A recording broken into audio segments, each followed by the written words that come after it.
the judiciary order on committal of Bawa to prison for contempt today? You have to make it clear to me. What question exactly? What point you want me to react to? We are saying that those under probe. Yes, they are. Yeah, those that are under investigation. That is one. They are challenging the Bawa should be removed. So the question is now: do you think that the anti-graft agency is undermining democracy? Because what we are saying is that they allege that there is court order that commit that is a very question. That thank God that I asked you to clear it. The first aspect, the first leg is corruption fighting back. Indirectly, that's what I'm trying to say. Either directly or indirectly. And if you look at the issue of the EFCC, right from the days of the first or the pioneer chairman, Nuru Ribadu, Ibrahim Mago, Mohamed Umar, Bawa Ibrahim Lamode, and the only female one among them also, and the Bawa Abdul Rashid now. Okay. You will see it's not only in EFCC, it's in every system. When you try to be faithful, to be honest, those who don't see issues that same way will react, and they will probably be plotting your downfall. So if you check the exit of Nuru Ribadu, after the exit of President Olusegun Obasanjo, he was even demoted that time. You're right. Now, Ibrahim Mago was accused of corruption. Nobody is hearing anything about that again, but he was disgraced out of office. So Bawa, we have to taste his own share of it. We pray that he will overcome. Truly, there could be people who are under probe and who are looking for his exit from that place. Remember Dora Akuile and what the drug barons in this country did to him, right, to her, to that lady, to her. Now, the second aspect is about the EFCC chairman, EFCC as a body trying to undermine democracy. I would say it is the system that makes it to appear like that, because we just spoke about the Supreme Court and the presidency. If the Supreme Court gave a verdict, a judgment, the federal governor and the federal government ignore it. Dito Bawa was committed to prison, and the IG has refused to arrest him.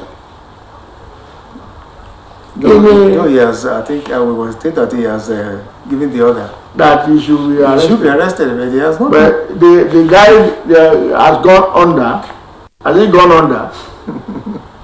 If the police want to arrest people, is that how they do it? They will live up to expectation. In that aspect, that will amount to an affront on democracy and the judiciary. So we can say yes. But Bawa could not be acting. A guy born in 1980 will not be so bold to say that, oh, look, the judge is talking rubbish.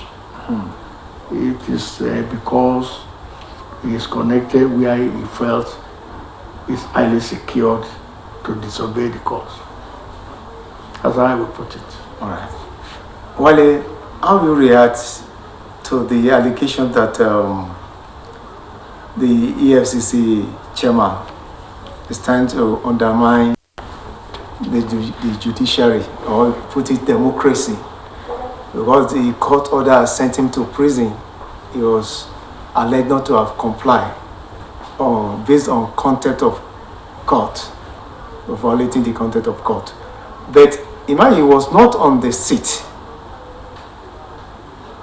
while the case was being, while the suit was made or was filed in court. The case, it was, they are making reference to. It started in 2018. The case they are making reference to is some years before he assumes office. Yeah. And the EFCC was directed by the court to release the properties of the plaintiff. But it was said to have not received any legal or documents or order to that and was committed to. Well, how you react to all those scenarios? The issue there is that going forth and back, you discover that in this country we like a situation whereby, particularly as regards corruption fighting back, Okay. it's so entrenched in our system that if we are in a position probably to, like the FCC chairman, to probe you and these are, and you have somebody within the legal system and you are able to buy your way through, there may be an order against the man. You may not even be aware. They may not even notify. They may just go and drop the something somewhere. They will say, we've taken it to him. The spokesperson of the EFCC said, look, this committee that we are talking now, that happened in November 2022, November 8th, specifically by the Federal High Court in the Federal Capital, could be traceable to an order that the court gave that the FCC must return 40 million naira and another SUV to a particular Air Force officer. yeah. So, and the man said, look, we've even complied with that thing when we got to know. But that is not enough. The guy mentioned a situation whereby people close to a particular state governor are in their net, they are under prosecution. And the issue now is that they now say, when you are able to, we know the Nigerian system now, when you are able to throw some money around, people will start talking about, the issue of human rights is disobeyed this, has disobeyed that. All those games, we know it. It's not so strange to us. That's why you've seen the protests in Abuja and Lagos. And the man must go. If you remove Bauer, are you bringing an angel to replace him? As far as I'm concerned, the guy is doing his job. If you don't have any issue. Because there's a difference between he doing his job and he obeying the court. I